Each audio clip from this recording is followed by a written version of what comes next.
सालोकानां त्रिलोकानां यद् विद्यादर्पणायते।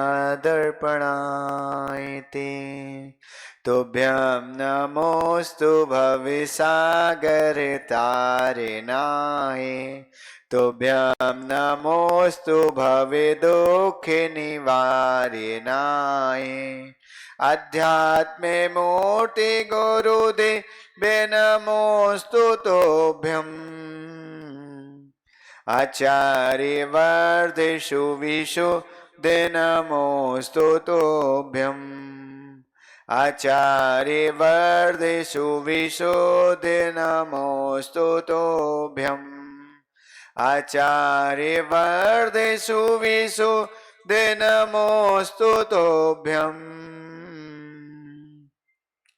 नमो अरिहन्ताणम् नमो सिद्धाणम् नमो ऐरियाणम् नमो अजायाणम् नमो लोये सौभसाहुणम्।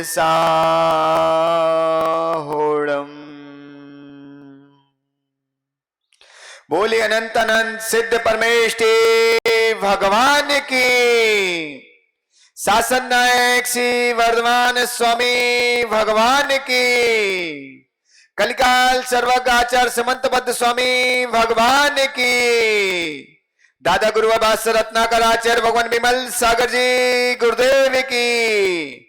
मम गुरुवर अध्यात्म योगी चर्या शिरोमणि आस्तक देवता आचार्य भगवान विशुद्ध सागर जी गुरुदेव की। श्रवण मुनि यत्न सागर जी गुरुदेव की। द्वादशांग जिनवाणी माता की।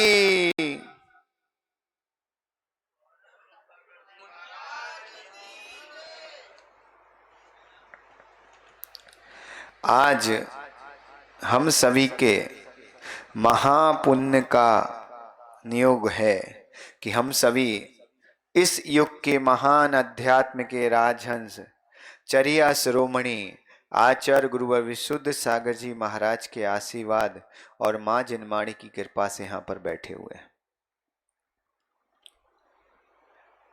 18 दोषों में अंतिम दोष रह गया था स्वेद। अब स्वेद मीन्स पसीना। अब सबसे बड़ी चीज ये है कि स्वेद दोष कैसे हो सकता है, मतलब पसीना जो है वो दोष क्यों है। अभी तक जो भी चीज बताई वो हम समझते कि हमें किसी चीज के कारण हुआ। अब पसीना कौन व्यक्ति चाहता कि हमें पसीना आए? कोई बच्चा या कोई बालक या कोई बड़ा व्यक्ति चाहता कि जो हमें पसीना आए, पर आता कि नहीं आता?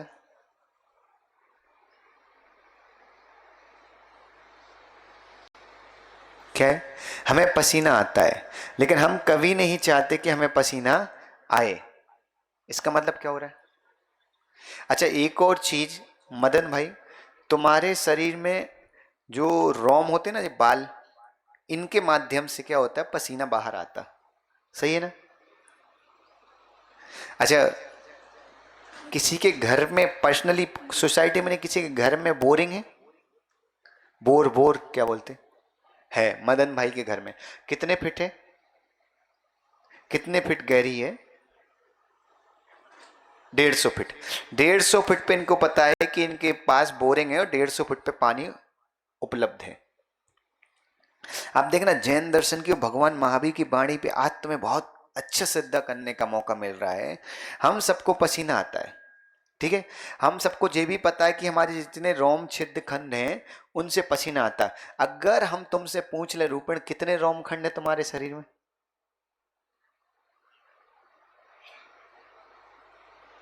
यहां बैठे किसी व्यक्ति के मन में आए कि हमारे शरीर में कितने रोम खंड है? क्या बोले? 96 रोम खंड है केवल। 96 तो हमें लगता कि हमारी हथेली में ही दिख रहे। एक है, असंख्यात नहीं है, संख्यात में ही है। 3 करोड़ नहीं, याद रखना, भगवान महावीर हमारे एक ऐसे हुए हैं। अब आप सोचो कि कितना ज्ञान होगा। हम तुम्हें ये नहीं पूछना चाह रहे कि कितने हैं क्या नहीं है, हम तुम्हें ये बताना चाह रहे कि तुम्हें अपने शरीर के बारे में जितना नहीं पता, साइंस ने तुम्हें बताया 206 हड्डी है, बताया ना। आज से ठीक 450-500 बरस पहले एक व्यक्ति हुआ जिस व्यक्ति ने एक्सरे की खोज की, और उस व्यक्ति ने एक्सरे की मशीन के द्वारा बता दिया कि हमारे शरीर में 206 हड्डी हैं। माँ, कितनी हड्डी हैं? रोम भी बताएंगे, आप टेंशन नहीं सोचो, नहीं सोचो गुरुदेव ने बताया नहीं, भूल गए क्या।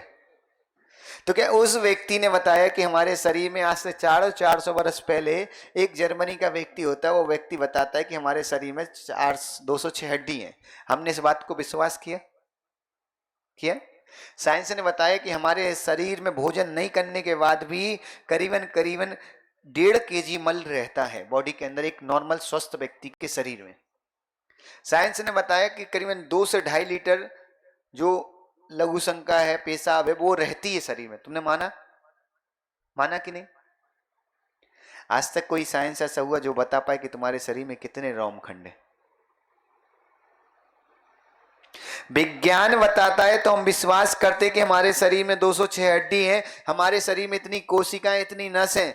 आपको मालूम, वो विज्ञान ने तो अभी बताया, हमारे वीतरागी भगवान महावीर ने आज से 2500 वर्ष पहले बता गए थे 80 लाख करोड़ तुम्हारे शरीर में रोम खंड होते हैं, 206 हड्डियां होती हैं, 84,000-53,000 कोशिका होती हैं। जे भगवान महावीर उस समय बता गए थे।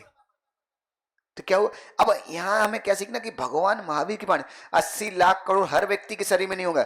एक छोटे से व्यक्ति से लेके उत्कृष्ट अज्ञान वाला, मतलब 525 धनुष वाले शरीर के शरीर में 80 लाख करोड़ रोम ज्यादा से ज्यादा हो सकते हैं। इससे ज्यादा किसी के शरीर में नहीं होंगे।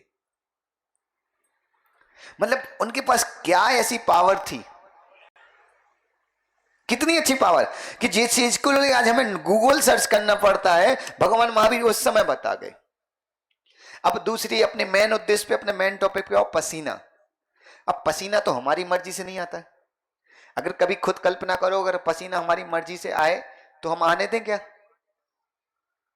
किस किस को पसीना आना अच्छा लगता है? जिसको जाना आता वो तो बेचारा तकलीफ में रहता है, वो हमेशा बोलने आता, गुरुदेव कुछ ऐसा उपाय बताओ कि पसीना कम आए। होता कि नहीं? और दूसरा, दुनिया में हम जो डॉक्टरों को मानते, जिनको मानते, वो हमसे क्या बोलते हैं? वो हमें बता के चाहते हैं कि बेटा अगर ज्यादा पसीना आ रहा तो तुम स्वस्थ हो, है ना। अब बताओ, यहाँ साइंस बोल रहा है कि पसीना आना स्वस्थ है, और वहां परमात्मा को पसीना आना मतलब दोष लिखा है। यहाँ जो परमात्मा की अवस्था बात चल रही है ना, ये केवल केवल ज्ञान वाले परमात्मा की बात चली। यहाँ तीर्थंकर अकेले को नहीं ग्रहण करना। तीर्थंकर को तो जन्म से ही पसीना नहीं आता, है ना। अब यहां सबसे बड़ी चीज, कभी हमने सोचा कि पसीने का दोष क्यों लिखा है? तो यहां ये चीज सुनने लायक है। जो हमारे शरीर में पसीना आता है वो क्यों आता है? हमारे खाने पीने में, उठने बैठने में कहीं ना कहीं गड़बड़ी होने से हमारे शरीर में पानी की मात्रा ऐसे नसों में, ऐसे स्थानों में पहुंचना जो पसीने रूप परिवर्तित होती हैं। आप किसी भी डॉक्टर को जाके देखना, आपके शरीर में पसीना आपके खाने की गड़बड़ी से आता है। नहीं हो, गूगल पे सर्च करना कि पसीना क्यों आता है, ठीक है। दूसरा, हमारे शरीर की हीट बढ़ने से पसीना आता है। एसी में बहुत घंटे घंटों बैठ जाओ, पसीना आता। इसका मतलब क्या हुआ? बॉडी में जब हीट बढ़ती तो क्या होता है? पसीना आता है। अब यहां देखो, पसीना नहीं आता परमात्मा को, इसका मतलब क्या है कि वो कोई भी ऐसी कसाय आदि क्रिया नहीं करते जिससे उनके शरीर में हीट बढ़े। इसका मतलब क्या नहीं करते? वो सबसे इंपॉर्टेंट चीज, वो कभी गुस्सा नहीं करते। एसी में बैठे बैठे रूपण, कभी किसी को, कोई को एसी में 1 घंटे बैठा लेना, कभी प्रैक्टिकल करके देखना, और उस व्यक्ति को ऐसी बात छेड़ना कि उसको गुस्सा आ जाए। तुम देखना उस व्यक्ति की नाक पे कहीं ना कहीं, नाक पे, आंख के नीचे, इतनी जगहों पे तो पसीना आ ही जाएगा।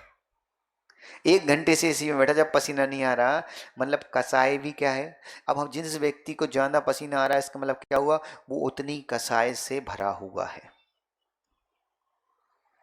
पसीना आना ही कसाय होने की पहचान है। आप कभी देखना, घर पे कागज है, कागज सबके पास, कागज के छोटे छोटे टुकड़े करना, ठीक है, छोटे छोटे टुकड़े करना, और उन टुकड़ों को अपनी नाक के पास ले जाना, और अगर वो तुम्हारी नाक की सांस से हिल रहे हैं, ठीक है, फिर उसको और दूर ले जाना, और दूर ले जाना, और दूर ले जाना, और जहां तक वो तुम्हारी नाक की सांस के प्रेशर से हिले तो देखना तुम्हें महसूस हो जाएगा कि वो टुकड़े हिल रहे। तो जी कसाई व्यक्ति की पहचान होती, कसाई व्यक्ति की श्वासें तेज चलती है। अभी हमारी श्वासें तेज चल रही, मतलब हमारे अंदर कसाई बहुत तेज है, वासनाएं बहुत तेज है। परमात्मा की सांसें कम चलती हैं। गुरुओं के पास जाना, उनकी सांस, जैसे कोई व्यक्ति रहते ना कहीं करते, कभी किसी गुरु को देखा? आप गुरु के साथ 10 मिनट कंटिन्यू चल लो, आपको क्या होता? ठीक है, गुरु तो तुम्हारे बिना भी 1-1, 2-2 घंटे चलते, कभी देखा?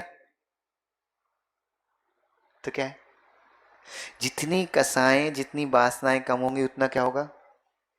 सांस से मंद चलेंगी, और जिस व्यक्ति की सांसें मंद चलेंगी उस व्यक्ति को पसीना भी मंद आएगा। तो पसीना काहे पे टिका है? हमारी श्वासों पे, और श्वासें काहे पे टिकी हैं? हमारे कसाए परिणाम पे, हमारी वासना आदि के परिणाम पे। यहां तक समझ में आया? अब पसीने आ भी गया तो इससे हमें पाप क्या है? दोष कहा तो इसका मतलब पाप है। तो याद रखना, पसीना जहां जहां से आता है, 9 मल द्वार में तो नियम से पसीना आता है। नाक के ऊपर पसीना आता है, आंख के नीचे पसीना आता है, आपकी कांकरी में पसीना आता है, आपकी नाभि में पसीना आता है, आपके मल द्वार में, आपके सीने वजस्थल पे पसीना आता। तो याद रखना माँ, पुरुषों को जो पसीना आता है उसमें सूक्ष्म जीव उत्पन्न होने की ताकत तो होती है, पर कम मात्रा में होती है।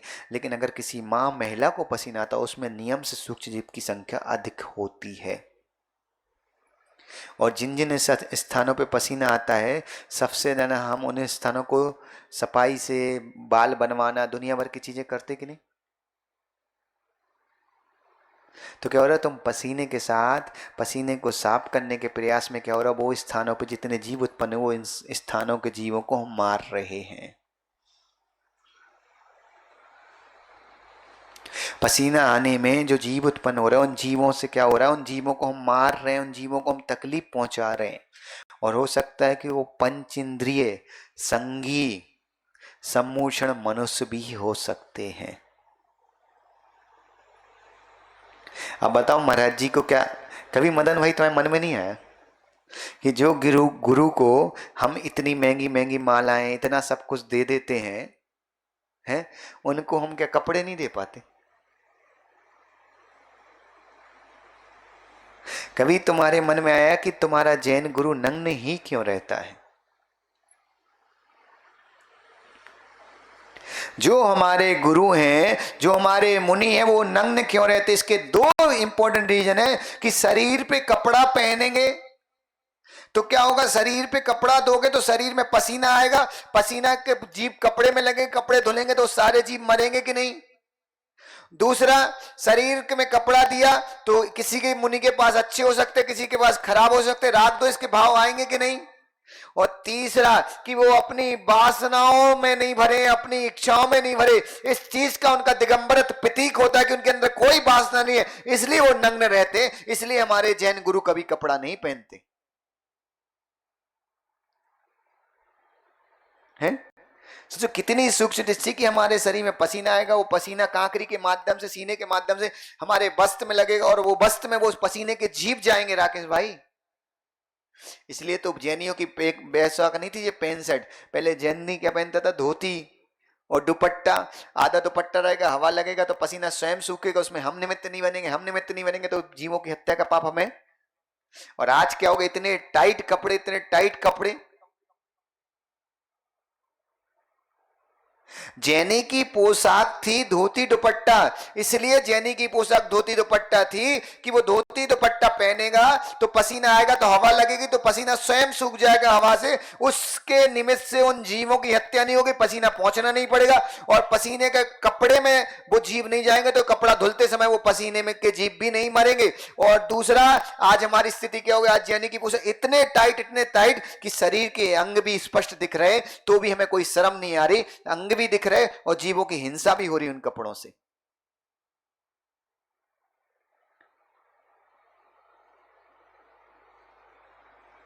क्या है? खुद कल्पना करो। राकेश धोती दुपट्टे में जितनी देर रहते, हकीकत है ना, उतने दिन थोड़ा कंफर्ट लगता कि नहीं? और पैंट शर्ट में आ जाओ, और धोती दुपट्टे में तो एक और अच्छी फायदा है, तुम्हारे पैसे भी बचते। एक तो कम पानी में धुल जाते, दूसरा माताओं का खर्चा प्रेस नहीं करना पड़ता। धोती दुपट्टा 2 फटकार मारो प्रेस जैसा चमकता है। अब यहाँ प्रेस कराओ, फिर धोबी को ढूंढो, वो पता नहीं कौन से पानी से धोएगा। और तुम्हें लगता है तुम लोग जितने नाटक करते हो ना, एक व्यक्ति किसी के कपड़े छुप जाए ना मामा जी, और कोई दूसरा ऐसे गंदे करते तो वो रोता है, बड़ा तकलीफ में दिखाता है, अरे बड़ा कष्ट हो गया मेरे कपड़े छू लिए। और उसके कपड़े जब धोबी लेने जाता तो पता नहीं कौन से कीचड़ के, कौन से मलबे के पानी में धो के आता। हम लोगों ने गया में थे, गया में देखा इतना मलबा भरा था उसमें, वो कपड़े धो रहा है, मतलब वहीं एक व्यक्ति शुद्धि कर रहा है, उसका पानी मिल रहा है, और हम बढ़िया तैयार हो गए बाबूजी बने घूम रहे हैं। अरे हमारे कपड़े धुल के आए हैं, बढ़िया बड़े क्लीन होके आए हैं बाबूजी, हम देखो कितने अच्छे। अरे काय से मल के पानी से तो धुल के कपड़े आए हैं, मल के पानी से कपड़े धुल के आते और हम अपने आप को बाबूजी समझते हैं। वो मां कभी पानी धोएगा, पानी साफ करेगा, उसको क्या मतलब? उसको तुम्हारे कपड़े साफ हो जाए इससे मतलब, कि उसको जो द्रव मिल रहा है उससे मतलब।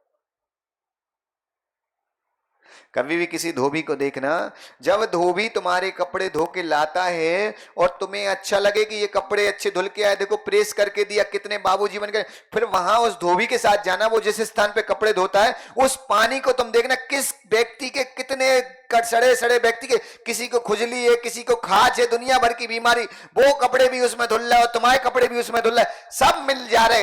एक व्यक्ति के वो कपड़े आ रहे जिसमें उस व्यक्ति का मांस लगा, एक व्यक्ति के वो कपड़े आ रहे जिसमें खून लगा, एक व्यक्ति के दुनिया भर के कपड़े वहां सब मिक्स होकर धुल रहे हैं, और हम बड़े अच्छे से चाव से भगवान के पास हो गए। देखो आज हम सुंदर से कपड़े पहन के भगवान को दिखाते। अरे पगले किनको दिखा रहे? जिनके पास एक कपड़ा नहीं उनको तुम कपड़े दिखा रहे हो। तो पसीना क्या है? 2 हिस्से के नहीं, और कितना दोष है मां? कभी आपने कल्पना की कितना दोष है? अब महंगे महंगे कपड़े पहनने का शौक आए ना, तो एक पल के लिए सोचना कि इतने महंगे पहन तो रहा हूं, उतने महंगे पहनने में उतने ज्यादा महंगी धुलाई भी लगती है, हैं? एक व्यक्ति ने रूपण 1 लाख की गाड़ी खरीदी, एक व्यक्ति ने 10 लाख की गाड़ी खरीदी, और एक व्यक्ति ने 9-10 लाख की नहीं 9-10 करोड़ की गाड़ी खरीदी। एक की 10 लाख की, एक की 10 करोड़ की। हकीकत बताना, जब जो व्यक्ति निकलेगा 10 लाख वाली गाड़ी वाले को कितना टेंशन रहेगा, और 10 करोड़ वाली को अगर कोई गलती से गेट तो तेज लगा दे, गेट तेज नहीं लगता उसको, ऐसा लगता सीधे हथौड़ी उठाकर उसके सीने में मार दियो। अब वो 10 करोड़ की गाड़ी तुम्हें आनंद दे रही है कि दुख दे रही है? अगर वहां थोड़ी सी 10 लाख की किसी की गाड़ी है, उस पर स्क्रैच आ जाए, ठीक है, थोड़ा बहुत परिणाम करा, वो सोचता चलो ठीक है यार क्या गया, चलो हो गई हो गई। और 10 करोड़ वाली पे आ जाए, अभी वो मैकेनिक के नाम उसको सुधरवाने भी कहा जाना पड़ेगा। मैंने महंगे शोरूम में घुसते साथ 1 लाख का बिल तो पहले घुसने का। अब बताओ तुमने 10 करोड़ की गाड़ी लेके आनंद लिया है कि आफत गले ली है? अब बोल रहे हो उस समय तो बड़ा मजा आता 10 करोड़ की गाली है गुरुदेव। तो याद रखो, जितना परिग्रह, जितना वैभव तुम अपने पास रखते हो, जितना परिग्रह, जितना वैभव तुम अपने पास रखते हो ना, उतना दुख को रखते हो। और मुनिराज कुछ भी नहीं रखते, वो उतना ज्यादा सुख को रखते हैं। अब बताओ बारिश हो जाए, अभी गीले हो जाओ तो क्या होगा? अभी मामा गीले हो जाए तो मामी को टेंशन कि अभी गीले पांव घर में जाएंगे क्योंकि कपड़े में से पानी तो टपकेगा। और हम गीले हो जाए क्या का टेंशन, बाहर चादर के नीचे 2 मिनट खड़े होकर ऐसे हाथ फेरेंगे सही। इसीलिए तो कहते नंगे का क्या जाएगा, है? एक बुंदेलखंड में कहावत है कि नंगा नहाएगा क्या और निचोड़ेगा क्या? निचोड़ेगा वही जो जिसके पास कपड़ा होगा, और नहाएगा भी वो, क्योंकि कपड़ा है तो मैल लगेगा। क्योंकि तुम्हें मैल पता क्यों लगता है? तुम्हारी हवा पानी से मैल नहीं लगता, तुम्हारे पसीना जब इकट्ठा हो जाता है उस कारण से तुम्हें मैल लगता है। वही तो धोने तुम नहाते हो। गुरुराज को कपड़ा पसीना आता, हवा में उड़ जाता है, मैल लगने के चांस ही नहीं, तो नहाएंगे क्यों? क्या है, समझ में आया ना? नंगा नहाएगा क्या और निचोड़ेगा क्या? भाई तुम्हारे पास कपड़े हैं इसलिए तुम्हें उससे मैल उत्पन्न होता है, वो मैल के कारण तुम्हें नहाना पड़ता है, और नहाना पड़ता है तो उसमें हिंसा होती है। गुरु के पास कपड़े ही नहीं है तो पसीना आएगा तो हवा में उड़ जाएगा, तो मैल भी उत्पन्न नहीं होगा शरीर में, मैल उत्पन्न नहीं होगा तो नहाना नहीं पड़ेगा, नहाएंगे नहीं तो हिंसा से बच जाएंगे। और दूसरी चीज, गीले भी हो गए तो यही हाथ फेरो सूख गए, काहे की टेंशन, क्या सुखाना क्या धोना। तो पसीना क्या हुआ, कितना बड़ा दोष है पसीना। तुमने कभी सोचा था पसीना से इतनी सारे हम पाप कमा रहे फ्री फुकट में? तो इसका मतलब ये नहीं कि अब घर में दिन भर एसी चलाना चालू कर दो। अरे तुम एसी चलाओ, तुम्हारे पति हमारे पास आए, बोले गुरुदेव क्या सिखा दिया तुमने जी कि पसीना दोष है, तो एक दिन भर घर में एसी चल रही, बिजली का बिल आएगा तो भी हम ही को सुनाने आएंगे ना। तो क्या है, पसीना दोष है। यहां हमने क्या सीखा कि भगवान जिनेन्द्र में भूख प्यास बुढ़ापा रोग जन्म मरण भय गर्व राग द्वेष मोह आश्चर्य अरति खेद निंदा चिंता और स्वेद, ये 18 दोष नहीं होते। शिष्य को समझा रहे, और हम भी गुरु हैं तो हम तुम्हें समझा रहे, तो तुम भी क्या हुए, शिष्य हुए। अब शिष्य के मन में एक प्रश्न उठता है मामा जी कि भाई हमने जो सुन तो लीजिए 18 दोष नहीं होते। रूपेण तुम्हारा बच्चा स्कूल जाता है, एडमिशन कराने तुम गए थे कि पापा गए थे? तुम गए थे।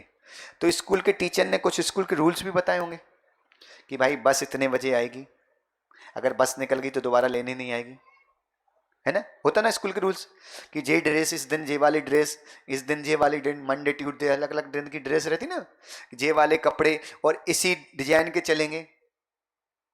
और यहाँ तक कि हमारे स्कूल की बुक जो है वही बुक है, जो बुक पे लिखने वाली रीडिंग बुक है वो भी वही सेम वही रहेंगे, दूसरी नहीं चलेंगी, रहते ना। अब स्कूल वाले तुम्हें रूल्स बता दें पूरे, तो फिर तुम्हारे मन में क्या क्वेश्चन आता है कि भाई रूल्स तो बता दिए, अच्छा जी तो तुमने वो बता दी कि भाई ये दोष हैं, तो वो तो बताओ कि इस स्कूल में हम ये दोष ये नियम पालेंगे तो हम इस स्कूल में हमारे बच्चे को प्रॉफिट क्या होगा, वो भी तुम सुनना पसंद करते कि नहीं है? जैसे अब तुमने एक मोबाइल खरीदा, जयदीप मोबाइल है मोबाइल है। अब ये मोबाइल है तो जब मोबाइल लिया होगा तो उसने बताया होगा भाई कि इस मोबाइल को ऐसी जगह पे नहीं रखना कि जहाँ गर्म हो जाए, आते ना रूल्स लिखे हुए, है ना? फिर एक और आता है कि भाई इस मोबाइल को इतनी भी चार्जिंग से अति चार्जिंग में मत लगाओ कि बैटरी फूल जाए, है? इसको पानी से बचाना, इसको गिरने से बचाना वरना स्किन टूट जाएगी। बहुत सारे रूल्स बताए जाते कि नहीं शोरूम में। तो तुम फिर वो रूल्स ही रूल्स बताए तो तुम्हारा दिमाग खराब नहीं होगा? कैसा बेवकूफ, अरे प्रॉफिट भी तो बताओ कि रूल्स ही रूल्स पालेंगे, प्रॉफिट क्या है हमें? तो अब आचार्य शिष्य के मन में है कि तुमने हमें इतनी देर से हो गई 18 दोष बता रही, अब ये तो बताओ कि हमें ये दोष अगर हम नहीं करेंगे तो हमें प्रॉफिट क्या होगा? तो अब आचार्य महाराज आज शिष्य को समझा रहे हैं कि तुम्हें प्रॉफिट क्या होगा। तो अब अपन 7वीं गाथा पढ़ेंगे सब लोग। परमेष्टि परम ज्योति विरागो विमला कीर्ति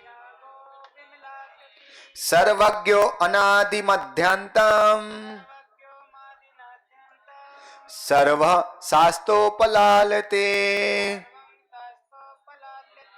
परमेष्टि परम ज्योति विरागो विमला कीर्ति सर्वज्ञो नादि मध्यांता सर्व शास्तोपलालते। क्या है? परमेष्टि परम ज्योति। तो भगवान परमात्मा है, उसने ये दोषों को जब छोड़ा तो उसने क्या पाया, है कि नहीं? रूपेण बच्चे को रूल्स बताए तो तभी तुम बच्चों को छोड़ पाए ना, कि रूल्स बताए इसलिए कि तुम्हें दिखा नहीं इस स्कूल में प्रॉफिट, इसलिए प्रॉफिट देख के हम क्या पढ़ते हैं कि रूल्स फॉलो करने के लिए तैयार हो जाते कि नहीं? अगर हमें प्रॉफिट नहीं दिखता तो हम रूल्स फॉलो करते क्या? तो आचार्य महाराज कहते हैं पहले रूल्स बता दिए, अब वो बता रहे कि भाई तुम ये रूल्स पालोगे तो तुम्हें प्रॉफिट क्या क्या होगा। तो क्या होगा? पहला उन्होंने क्या कहा, पहले अपन उनका अर्थ कर लो। परमेष्टि परम ज्योति, मतलब परमेष्टि है और परम ज्योति है, और क्या है? विरागो, और क्या है? विमल है, और कृति कितकित है, सर्वज्ञ मतलब सर्वज्ञ, नाधि मध्यांतम मतलब नाधि मध्यांत है, और सर्वा मतलब हितोपदेशी है, और शास्तोपलालते मतलब शास्ता है। शास्ता मतलब होता है आप्त, ठीक है ना। आप्त होता है, हितोपदेशी होता है, हितकारक भी होता है। अब यहाँ एक चीज समझना कि जो 9 चीजें बताई ये क्या है, गुण है। और जब गुण होते तो जैसे किसी व्यक्ति का गुण है कि वो दान करता है तो हम उसको क्या बोलते हैं, बड़ा दानी है। बड़ा दानी हम कब बोलते हैं, जब वो दान करता है। जैसे अपने हसमुख जी है ना, जैसे तुम लोग बोलते हैं हमारे बड़ौदा के भामाशाह हैं, तो भामाशाह ने क्या है, दान किया, तो उस व्यक्ति के नाम से क्या हुआ, जो दान करते वो एक उपाधि बन गई, बन गई ना। जैसे राकेश है तो तुम लोग बोलते ना राकेश गुरु भक्त है, तो क्या है, गुरु भक्त एक उपाधि बन गई, लेकिन उसमें कहीं ना कहीं रीजन होगा। तो जैसे अब तुमने प्रणुष सागर जी बोलते पिसन मना है, तो कहीं ना कहीं रीजन है ना, हर चीज का रीजन है। तो उन चीजों को लेके हम बोलते हैं। तो यहाँ 9 क्या है जी, हमारे परमात्मा के 9 पर्यायवाची नाम हो गए, कहीं ना कहीं रीजन है। और रीजन उपाधि, उपाधि भी उसका ही नाम हो जाता है। तो ये क्या हो गए, परमात्मा के 9 नाम हो गए। अब पहला नाम क्या है, परमेष्टि। अब हम आप सबसे पूछेंगे परमेष्टि कितने होते, 5 होते, ठीक है, पता है ना सबको, परमेष्टि 5 होते। तो परमेष्टि क्या है, परमेष्टि जो है वो है क्या चीज, परम है और हमारे इष्ट हैं। याद रखना, इष्ट और ये परमेष्ठी, ठी और ठा में अंतर होता है। जो हम बोलते हैं हमारे इष्ट हैं इसलिए परमेष्टि हैं, तो दुनिया में तो ऐसे बहुत सारे लोग हैं जिनकी इष्ट मिथ्यात्व भी है, तो वो भी परमेष्टि हो जाएंगे बाबू। सही है ना, बात बुरी तो नहीं लग रही। हम इसलिए तुमसे पूछ लेते तुम्हारी मानसिकता जो है वो टूट जाए, है ना। अगर हमने बोला कि जो हमारे इष्ट हैं, मतलब इष्ट मतलब होता है हमारे फेवरेट हैं, वो परमेष्टि हैं, तो अब पति के लिए तो पत्नी फेवरेट है, तो पत्नी क्या परमेष्टि हो जाएगी, और पत्नी के लिए पति फेवरेट है कि नहीं, तो वो क्या परमेष्टि हो जाएगा। मतलब ऐसा हो गया, मामा के लिए मामी परमेष्टि हो गई और मामी के लिए मामा परमेष्टि। तो फिर मंदिर आने की आवश्यकता नहीं, एक दूसरे का अभिषेक किया करो, एक दूसरे की पूजा करो। तुम्हारे अनुसार तो ऐसे ही निकल रहा है ना, है? अविनाश कल से मंदिर बंद, ममता की पूजा चालू, क्या होगा। हमारे अनुसार यही परिभाषा निकली, हमारी मानसिकता क्या है, जो हमारे इष्ट हैं, है ना, तो जो हमारे इष्ट हैं वो परमेष्टि है। अच्छा, दूसरा परमेष्टि हमने बोला कि 5 हैं। अब किसी व्यक्ति से बोलो कि हम परमेष्टि की पूजा करते हैं, तो बोलेगा भाई हमने भगवान सुना, ईश्वर सुना, है ना, यहां तक कि हमने सर्वज्ञ शब्द भी सुना है लोक में, सुना कि नहीं, लेकिन परमेष्टि क्या है।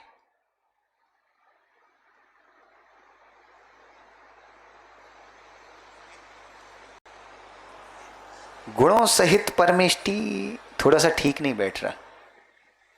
अगर हम गुणों सहित परमेष्टि बोल देंगे तो फिर क्या होगा कि जो केवली पर्याय है वो क्या रह जाएगी, केवल ज्ञान में गुण उत्पन्न होते, तो केवल ज्ञान हो गया। फिर परमेष्टि क्या है, 60-60 साल निकाल दिए परम परमेष्टि पंच परमेष्टि की पूजा करके, पढ़ते ना परमेष्टि की पूजा है, बड़े बड़े चिल्लाते हो, हे परमेष्टि, हे पंच परमेष्टि आपकी जय हो। अब बताओ परमेष्टि है क्या, जिन्होंने उच्चता को प्राप्त कर लिया, ये सबसे अच्छी चीज है। कि एक सबसे अच्छी चीज है कि ऊंचे व्यक्ति को ऊंचे आसन में बैठा दो, कहीं ना कहीं सेट हो ही जाएगा।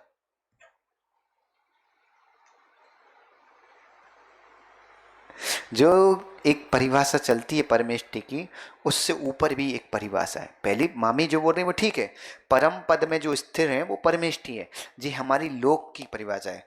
लेकिन यार ना, परम इष्ट, जिनने परम पद को ही इष्ट समझ लिया है, किन्ने, हमने नहीं, जिन्होंने परम पद को इष्ट समझ लिया है वो हमारे लिए परमेष्टि हैं।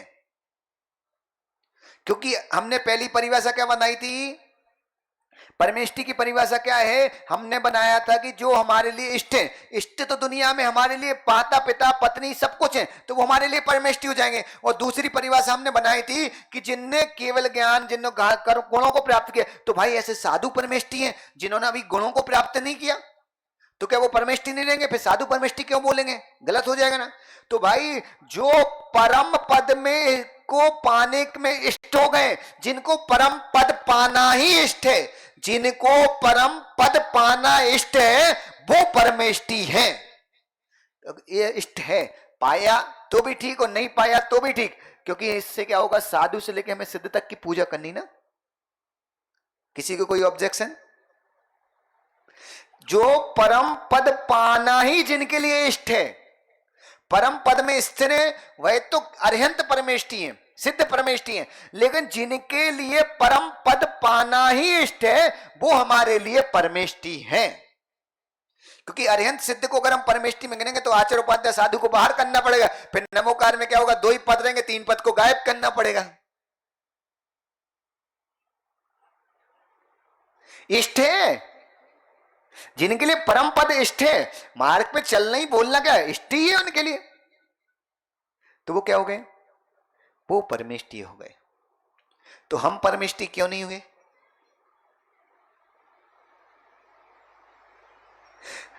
हम तुम्हारे बीच से उठ के परमेष्टि हो गए, तुम परमेष्टि क्यों नहीं हुए? बताओ। हमने तुम्हें अपनी परिभाषा बता दी, अब तुम्हारी बारी है, तुम अपनी परिभाषा बताओ। एक ही शब्द तो जोड़ना है कि गुरुदेव आपके लिए परम पद इष्ट है और हमारे लिए अनिष्ट है। क्या अंतर है? एक के लिए इष्ट है तो दूसरा ऑप्शन क्या बचता है, अनिष्ट है। अगर तुमने बोला मीठा है तो दूसरा ऑप्शन क्या, नमकीन है या मीठा नहीं है। मीठा नहीं है तो इसका मतलब क्या, वो नमकीन है, जी वो ना। तीखा कह लो, कड़वा कह लो, वो सब नमकीन के अंतर्गत ही आते एक तरीके से देखा जाए, है कि नहीं? तो बताओ माँ, इसका परिभाषा जो हमने परिभाषा बताई वो गलत है क्या? अब उस परिभाषा तुम्हारे लिए परम पद क्या हो गया? जो परम पद में, परम पद जिनके लिए इष्ट है वो परमेष्टि है। याद रखना, जिनके लिए परम पद इष्ट है वो संसार के प्राणी परमेष्टि पद पर स्थित हो गए, इसलिए वो परमेष्टि है, क्योंकि उनके लिए परम पद स्थित है, चाहे वो आचार्यों, उपाध्यायों, साधुओं, अरिहंत हो, सिद्ध हो। लेकिन जो संसार के सावक हैं वो साधु नहीं बने, उनने दीक्षा नहीं ली, तो इसका मतलब क्या हुआ, उनके लिए परम पद क्या हुआ, अनिष्ट हुआ। अभी हमें परम पद इष्ट नहीं हुआ, तो हमें कौन सा पद इष्ट हुआ, हमें संसार के पद इष्ट लग रहे, परम पद इष्ट नहीं लग रहा। इसका मतलब क्या हुआ, परम पद क्या लग रहा है? ऐसा हम नहीं, आचार्य समंत वद स्वामी बोल रहे हैं। तुम्हें बुरा लगे तो उनके पास जाना, भाई स्वर्ग जाओ, उनसे मिलके आओ, हमारे पास मत आना कि गुरुदेव आप क्या धोईते रहते हो। ऐसा उनने लिखा तो भाई हम तुम्हें बता रहे, हम तो डाकिया, उनने चिट्ठी दी, उनने जो लिख के दी हमने तुम्हें सुना दी, भाई उसमें लिखा है। लिखने वाले ने तुम्हारे लिए लिखा तो लिखने वाले की गलती है, तुम्हारी गलती, हमारी गलती नहीं। तुम दोनों की ट्यूनिंग क्या है वो तुम जानो, हम तो केवल डाकिया पढ़ के सुना रहे, है ना मुकेश भाई? तो हमारी गलती। तुम्हें अगर तकलीफ हो रही तो जाओ ऊपर, है सामर्थ तो मिलके आओ उनसे, भाई ऐसा क्यों लिख के गए तुम? तो क्या है, जो परम पद में स्थित है वो क्या है, वो परमेष्टि है। अभी यहां 2 परमेष्टि ऐसे हैं जिनने परम पद को पा लिया, और 3 परमेष्टि ऐसे जिन्होंने परम पद को पाने के मार्ग में लगे, तो इसलिए हम उनको भी परमेष्टि की तरह पूजनीय हो जाते हैं। जैसे कि एक बच्चा है, जिस बच्चे ने डॉक्टरी कर ली और डॉक्टरी करने के बाद उसकी पर्सनल क्लिनिक हो गई, प्रैक्टिस भी चालू कर दी, तो वो बच्चा कौन है, वो बच्चा सिद्ध भगवान है। एक बच्चा है जिसने डॉक्टरी की, डॉक्टरी कंफर्म हो गई, डिग्री हाथ में आ गई, है ना, डिग्री हाथ में आ चुकी है, डिग्री हाथ में आई है, प्रैक्टिस के लिए क्लिनिक भी खुल गई है, लेकिन अभी प्रैक्टिस कर रहा है, धीरे धीरे सीख रहा है, तो वो कौन है, वो अरिहंत परमेष्टि। अभी परफेक्ट प्रैक्टिस उनकी कंप्लीट नहीं, लेकिन क्या प्रैक्टिस करते हैं वो परफेक्ट प्रैक्टिस में जाएंगे, उनका वापसी जाने की कोई चांस नहीं है। लेकिन एक बच्चा है जो पढ़ाई कर रहा है, किसी का 1 सेशन निकला, किसी के 2 निकले, ठीक है, तो वो कौन है, आचार्य परमेष्टि, उपाध्याय परमेष्टि, साधु परमेष्टि। लेकिन याद रखना कि तुम वो बच्चे हो, तुम बस सोचते हो डॉक्टर बनना है, ना किताब खोलते हो, ना डॉक्टर कैसे पढ़ाई होती, ना उसका ज्ञान लूटते हो, मार्केट में क्या ज्ञान है, और तुम सोचते बस हो कि डॉक्टर बनना है, लेकिन तुम्हें जो देवी कंफर्म नहीं है कि कौन से भाव में बनना है। लेकिन क्या है कि हम इनकी फिर पूजा क्यों करते, क्योंकि भाई वो पढ़ाई, जैसे हमारा बच्चा पढ़ाई करता तो छोटी मोटी दवाई तो मुझसे पूछना शुरू कर देते कि नहीं, उसको क्या डॉक्टर ही बोलने लगते, अरे डॉक्टर साहब है यार।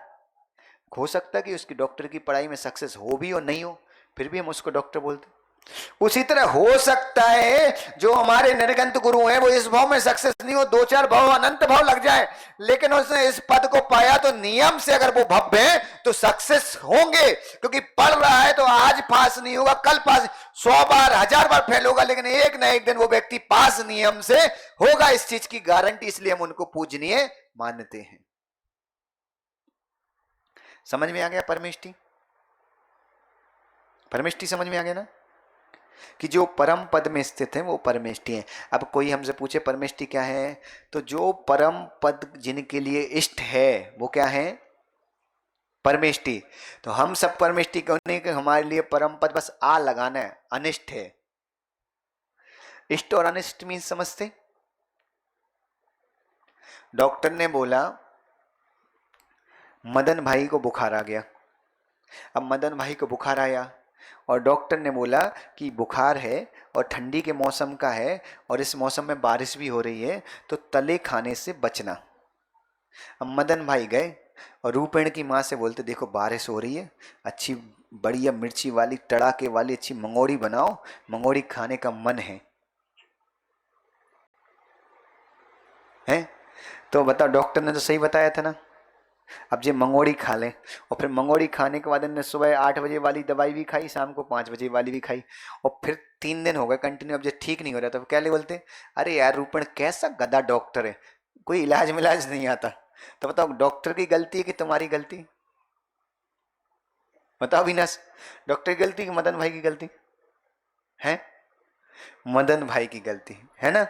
और ये सब तुम लोग करोगे तो तुम्हारी गलती होगी कि परमात्मा की गलती? बोलो तो बताओ, परमात्मा ज्ञानी हुआ तो तुम सब क्या हुए? अज्ञानी। परमात्मा तो तुम्हें ज्ञानी बनाने के लिए मार्ग बताया था, और अज्ञान को तुम लोग, अज्ञानी को तुम लोग अपनी भाषा में क्या बोलते हो? बोल दो तेज, क्या डर रहे हो? घर में बीबी तो बोलती ही है तुमसे बार बार। क्या बोलते हैं? मूर्ख बोलते कि नहीं? तब तुम सब क्या हो? तुम्हें भी परमात्मा ने बताया था कि बाबू जो संसार के भोग हैं इनको रखोगे तो कर्मों का बुखार कभी नहीं उतरेगा। डॉक्टर ने बताया कि बुखार है, बुखार में तला खाओगे तो दवाई कितनी भी खा लो बुखार सही नहीं होगा। उसी तरह परमात्मा ने भी तुम्हें बताया था कि बाबू जी संसार का जो कर्मों का बुखार है, इसमें भोग विलास सुख सुविधाओं की चीजों के प्रति दौड़ोगे तो तुम्हारा बुखार कभी नहीं उतरने वाले। तुम कितनी पूजा कर लो, कितना अभिषेक कर लो, कितना दान कर लो, कितना त्याग कर लो, लेकिन अगर तुम्हारी इनके प्रति खा रहे हो तो वो दान पूजा की दवाई असर नहीं कर रही। दवाई गलत नहीं है, दवाई तो सही है, लेकिन तुम्हें तला खाना छोड़ना पड़ेगा। जब तक तुम तला खाना नहीं छोड़ोगे संसार का बुखार नहीं उतरेगा, और जब तक तुम भोगों को नहीं छोड़ोगे तो मोक्ष मार्ग रूपी बुखार में जो कर्म बुखार है वो बुखार नहीं उतरेगा। निरोग काया चाहिए तो तुम्हें तला छोड़ना पड़ेगा, और परम शुद्ध काया चाहिए तो तुम्हें भोगों के कष्टों को छोड़ना पड़ेगा, भोगों को छोड़ना पड़ेगा, जब जाके तुम परम सुख की काया को प्राप्त करोगे। कोई डाउट? सही बताऊं ना तो तुम्हारे स्कूल के टीचर ने भी तुम्हें जितने अच्छी तरीके से नहीं समझा उतने अच्छी तरीके से खोल के समझाते थे, इसके बाद भी डाउट रहे तो अब समझ लो। समझ आया ना? तो हम परम पद पे कब जाएंगे? जब हमें परम पद इष्ट हो जाएगा। अभी हमें परम पद इष्ट है? सही बताना। आप पति हो, आपके पति पत्नी का जो संबंध है आपको वो इष्ट है कि नहीं? एक पति अगर अपनी पत्नी को पत्नी के रूप में नहीं देखे, उसको सम्मान नहीं दे पत्नी जैसा, तो क्या वो संबंध चलेगा? है? एक अजित, तुम अविनाश तुम्हारे पिता हैं? अविनाश लाला जी को अगर तुम पिता के रूप में नहीं देखो तो क्या तुम्हारा पिता बाप बेटे का संबंध रहेगा? नहीं रहेगा ना, संबंध टूट जाएगा, संबंध में खटास आ जाएगी, है ना। तो आप देखो कि एक पति को पत्नी को अपनी पत्नी के रूप में देखना पड़ता है जब संबंध चलता है, एक बेटे को पिता के रूप में देखना पड़ता है, उनका सम्मान देना पड़ता है जब संबंध चलता है। इसका मतलब है तुम परम पद के इष्ट नहीं हुए, तो इसका मतलब क्या हुआ, तुम परमात्मा को, अभी तुम्हारा संबंध उनसे उतना गहरा नहीं हुआ, कहीं ना कहीं तुम्हारे और उनके बीच में खटास है। उस खटास को जब तुम निकाल दोगे तो तुम्हें क्या होगा, वो परम पद तुम्हें भी इष्ट हो जाएगा। तुम्हें परम पद इष्ट हो जाए ऐसा अच्छा नहीं लग रहा?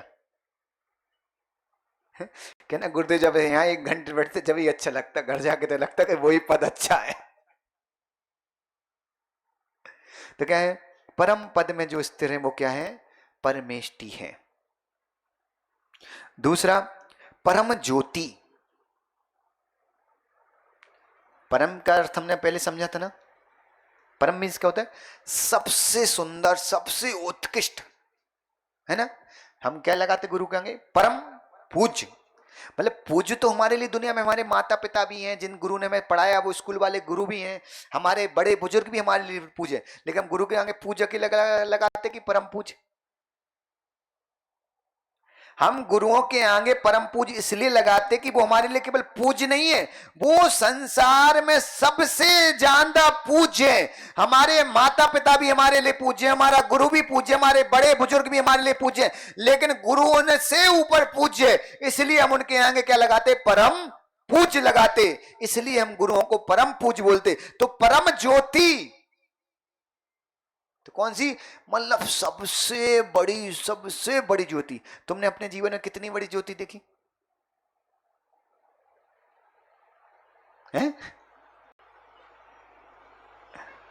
दीपक की ज्योति देखी, और जाना जाना किसी की बीवी का नाम ज्योति होगा तो उसको देख लिया होगा, इससे बड़ी देखी क्या है?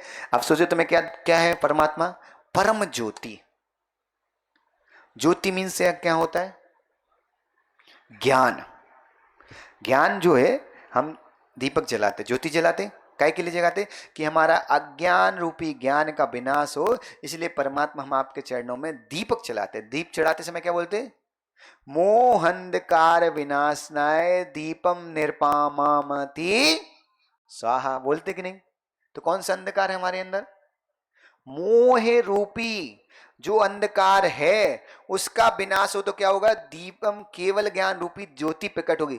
तो यहां में क्या समझना, जो परम ज्योति है वो क्या है, केवल ज्ञान है, लेकिन वो प्रकट कब हुई, मोह अंधकार के विनाश के बाद। तो जो 18 दोष थे ना, उन्हीं दोषों की चल रही है ना। क्या है कि 18 दोषों के जो उनने छोड़ा तो क्या मिला, जब उनने मोह राग द्वेष आश्चर्य रति खेद सब इसके अंदर ही आ गए, मोह कर्म के, ठीक है। अब इनको छोड़ दिया तो क्या हुआ, उन्हें क्या प्राप्त हुआ, केवल ज्ञान प्राप्त हुआ। और हमें केवल ज्ञान प्राप्त क्यों नहीं हुआ, केवल ज्ञान तो बहुत दूर की बात है, आप बताओ हमें सद्बुद्धि वाला जो सामान्य ज्ञान है वो भी प्राप्त नहीं हुआ, क्यों नहीं हुआ, क्यों नहीं हुआ? जैसे माँ, आपने अपने अपने बेटों को बचपन में तो खिलाया ही होगा, याद होगा, हकीकत होता ना, जब आपका बेटा खाना खाए, जैसे आपने अपने बेटे को आम पकड़ा दिया, अब वो आम लिया और उसने ऐसा फाड़ा तीड़ा करता ना, पेट में लग रहा है, मुंह में लग रहा है, पूरा मुंह छुपा लेते कि नहीं बच्चे, है ना। हकीकत बताना, वो बच्चा तुम्हें सुंदर नहीं लगता, कैसा लगता है? वो मुंह में आम लगा है, नाक में आम लगा है, पूरे चेहरे पे पूरे शरीर पे, और किस्मत से बच्चा है अगर बहुत छोटा और नग्न बैठा हो तो वो पूरे शरीर को ऐसे लगता है जैसे आम के कपड़े पहन के बैठा हो। माँ, एक तुम्हारा छोटा सा बालक है, उसने आम लिया और उस आम को नग्न अवस्था में बैठा, उसने पूरे आम को ऐसे मड़ील दिया, थोड़ा खा रहा है, मुंह में लगा रहा है, बाल में, शरीर में, पेट में, नाक में, फिर भी तुम्हें सुंदर लगता कि नहीं वो बालक? हकीकत बताओ, वो बालक सुंदर है कि उस बालक के प्रति तुम्हारा मोह है इसलिए तुम्हें बालक सुंदर है? वैसे ही आम लगा के कोई दूसरे का बालक आ जाए, तुम छूना पसंद करोगे? अरे हटो, हमारे हाथ गंदे हो जाएंगे, हमारे कपड़े गंदे हो जाएंगे। और जब खुद का बालक है तुम्हें सुंदर लगता है कि नहीं? तो खुद का बालक इसलिए सुंदर नहीं लगता, बालक लगने पे अगर सुंदर होता तो दुनिया के किसी भी बालक को हम देखते सुंदर लगता। हमारा उससे मोह है, इसलिए हमें उसकी गलत चीज भी क्या लगती है, अच्छी लगती है। तो मोह की दशा ऐसी, जब मोह में तुम्हें दूसरे की गलत चीज अच्छी लग सकती है, तो सोचो स्वयं की कितनी गलत चीजें हमें अच्छी लगती है। तो मोह कितना बड़ा शत्रु हुआ तुम्हारा है। और केवल ज्ञान ज्योति प्राप्त करने के लिए वो एक ऐसे मोह अकेले को नहीं, ऐसे 4 चीजों को नष्ट करते हैं, करते कि नहीं? कौन सी? ज्ञानावर्णी, दर्शनावर्णी, अंतराय और मोहिनी। ज्ञानावर्णी कर्म का जो उदय रहता है, पहली चीज याद रखना, वो उदय हमारे कारण ही रहता है। हमने ऐसे कोई क्रियाएं करते हैं, जब हम इतनी तेज पूजा करते तो दूसरे को डिस्टर्ब होता है, हम इतनी तेज स्वाध्याय करते तो दूसरे को डिस्टर्ब होता है। वो सारी चीजें जो दूसरे को जब अज्ञान ज्ञान में बाधा पहुंचा रहे हो, उससे तुम्हें पता क्या हो रहा, जब तुम्हें बुद्धि काम नहीं करेगी, सद्बुद्धि नहीं लगेगी, क्योंकि ज्ञानावर्णी कर्म का उदय आ जाएगा, तो तुम विपरीत ही सोच पाओगे, कभी सम्यक सोच भी नहीं पाओगे। होता कि नहीं? कई जगह पे हमारी निर्णय पावर कमजोर हो जाता है। आपको कभी विश्वास हुआ कि हमारे अंदर केवल ज्ञान जैसी जो सामर्थ्य है और हम निर्णय नहीं ले पाते? जो हमारा केवल ज्ञान प्रकट नहीं हो रहा, उसमें क्या बाधक है? ये 4 पर्दे लगे, इन 4 पर्दे को यूं हटाओ तो क्या होता है? अभी जैसे दीप प्रज्वलन होता है, चित्तनावरण की मान लो परंपरा है, अपन ने परमानेंट चित्र रखे हैं। हमारा उद्देश्य यह रहता है कि गुरु की दृष्टि परमानेंट रहे, कभी ढकना नहीं चाहिए गुरु की दृष्टि। अब गुरु की दृष्टि को ही अगर हम ढक देंगे तो संसार में किसकी दृष्टि हमारे ऊपर पड़ेगी? है? जब हम नहीं रहे तो गुरु की कृपा फिर भी इस पांडल पे बनी रहे, जैसे सब शांति में रहे। आप चित्तनावरण करते हो तो एक पर्दा हटा दो, क्या होता है? गुरु उत्पन्न होता है। जब हमें दिखता है ना पर्दे के पीछे गुरु, जब भी चुप पर्दा अलग करते कि नहीं? तो जो तुम 4 पर्दे हैं, दर्शनावर्णी, ज्ञानावर्णी, अंतराय और मोहिनी, इन 4 को एक बार अलग करो। तुम्हारे अंदर केवल ज्ञान है, लेकिन उसको पाने के लिए तुम्हें ये 4 पर्दे अलग करने की सामर्थ्य लाना पड़ेगी। इन 4 पर्दों को तुम्हें मानना पड़ेगा कि ये 4 पर्दे हैं, और इन 4 पर्दों के पीछे केवल ज्ञान रूपी जैसा हमारा परमात्मा विद्यमान है। जितना विश्वास तुम्हें करना पड़ेगा। समझ में आए? तुम्हें वो परमात्मा पाना है तो क्या करना पड़ेगा? 4 पर्दे। ये 4 पर्दे में क्या क्या कष्ट देते? ज्ञानावर्णी कर्म क्या कष्ट देता है तुम्हें? आप मान के चलो कि तुम कभी गुरु को आहार देने के, तुम्हें मालूम कि गुरु एक बार आहार लेता, ठीक है? गुरु क्या है? एक बार आहार लेता। प्रभु का अभिषेक करना अच्छा है, पूजा करना अच्छा है, तुम्हें सब पता है। पता होने के बाद भी तुम्हारी बुद्धि उन चीजों में नहीं जा पा रही। इसका मतलब क्या है? ज्ञानावर्णी कर्म का इतना तीव्र चल रहा कि तुम्हारा ज्ञान में आने के बाद भी ज्ञान सम्यक नहीं हो पा रहा। जो हम गुरुओं को शास्त्र देते हैं, जो शास्त्र प्रकाशन कराते हैं, याद रखना जीवन में एक बार 3 काम करने के बाद ही मरना। मरण से पहले हर जैन साधक को 3 काम करना चाहिए। एक, जिनेंद्र भगवान की प्रतिमा स्थापित कराना चाहिए। एक बार अपने जीवन काल में किसी गुरु का अपने द्रव्य से, अपने समय से विहार कराना चाहिए। और दूसरा, अपने जीवन काल में एक शास्त्र का प्रकाशन करा के जाना चाहिए। ये 3 काम करके जाते हो तो आपका द्रव्य सदुपयोग में लगता है। और इन तीनों काम से आपके जो 4 कर्म हैं, इनमें आपके कर्म कटते हैं। 3 काम से 4 कर्म। अब बताओ, एक तो आपको बोनस ही मिल रहा है, और क्या चाहिए? है? गुरु को विहार कराना। क्यों? क्योंकि भाई हमारे गुरु पैदल चलते हैं, उनको कोई असुविधा नहीं, जो उनकी आहार की व्यवस्था करना। और हकीकत मानना, लोग किस बताओ, यहां आहार देते तो आनंद आ रहा था कि बिहार में जाना आनंद आ रहा था? है? कोई ये बोलने वाला भी नहीं रहता कि चलो हटो पीछे हटो।